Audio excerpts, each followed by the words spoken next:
Hi students, it's your Professor Pete sitting here in my office once again, and today I want to provide you with some information about Project 4, the performance-based assessment. Alright, so the first thing you should know is the purpose for this assignment. Last week, or a couple of weeks ago that is, you all completed a selected response assessment, and these are good for a lot of things, but they're not always useful to measure every kind of learning objective. And that's why I want you to complete a performance-based assessment now. Performance-based assessments are good in particular contexts, and they're not so good in other contexts. To find a good explanation for when you may ought to use a performance-based assessment in favor of a selected response assessment, you should check out Chapter 7 in the Stiggins textbook. This one. Alright, so this assignment is broken down into three main parts: an overview, a task description, and a rubric. In the overview, you're going to give me some general information about the learning targets that you're going to assess. You're also going to tell me a little bit about the context in which you would administer this assessment. And finally, you'll give me a little information about the materials that the students will use. In the task description, you're actually going to tell me about the performance-based assessment that you're going to have students complete in more detail, including the directions you're going to provide for students and stuff like that. Finally, and maybe the most difficult portion of this assignment, is the rubric. Developing a rubric is hard work, and I want you to spend plenty of time developing that rubric so you don't fall into some of the traps that the students have fallen in past semesters. So how are you going to do this? It sounds pretty difficult. I could provide you with a whole bunch of information here in this video about it, but it would take way more than the 10 minutes that YouTube allows me. So instead, I'm going to just show you the documents on Blackboard where you can look for the specific information about those three sections I just mentioned. So without further ado, I'm going to go ahead and grab my camera, so hold steady. Okay, here we go. I'm going to pull up our Blackboard page here and show you some important documents that you should look at when you're preparing to complete this assignment. So here in the project section, just like all of our other assignments, there's a folder allocated to Project 4. So if you click on this, you'll see a detailed project scenario which tells you some information about why you're doing this assignment and stuff like that, and why it's relevant to you as a teacher. Next, we have brief lectures on the topic provided by Dr. Linda Bowl a few years ago. Start out by watching these, as she provides a pretty good context for this assignment. Now comes the real meat and potatoes.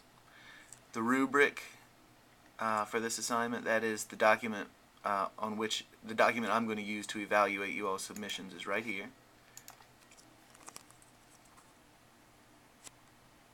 Let's go ahead and wait for it to open. Okay.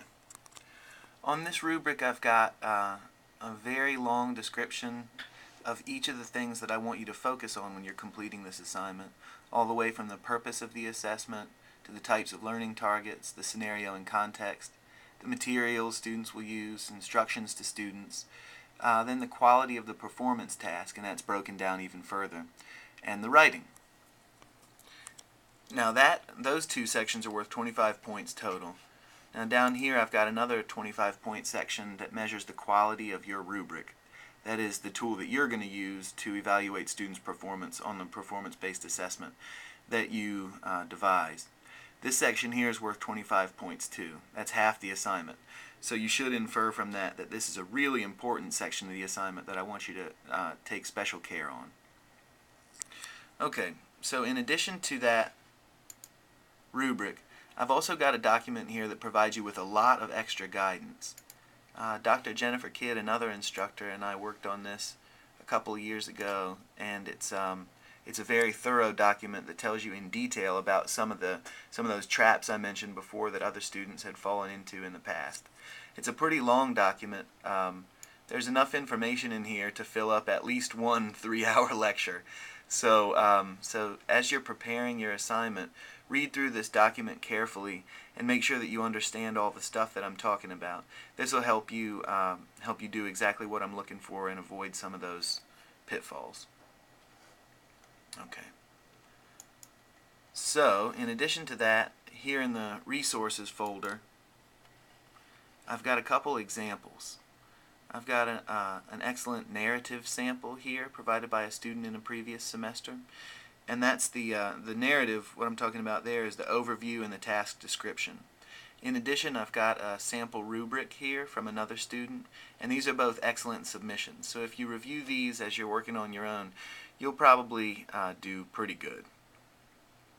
Okay, now the last important thing I want to show you is back here in the Project 4 folder.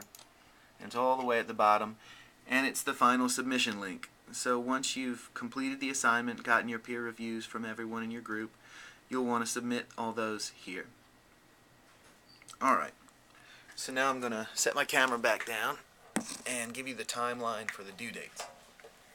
Okay, I want you to have a draft of this assignment to all the members of your peer review group by the 20th of November, that is this Saturday.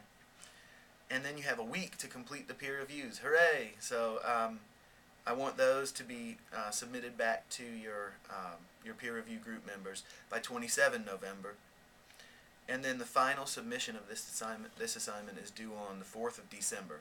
It seems like an eternity from now, but I urge you guys to abide by the guidelines that I've set forth for you, because this is a really labor-intensive assignment, and the more work you pump into it at the beginning, the less you'll have to do the night before it's due when we're all freaking out. Okay, so remember, there are a lot of documents on Blackboard for your use to help guide you with this project, and I'm also here. As always, I'd like you guys to email me any questions or concerns that you have in advance of the deadline, and I'll be happy to provide you with guidance and support to that end. Alright, so I guess without any further ado, I'll sign off and turn you loose on this baby. So, good luck, and again, let me know if you have any questions or concerns. Alright, that's it. Have a great day.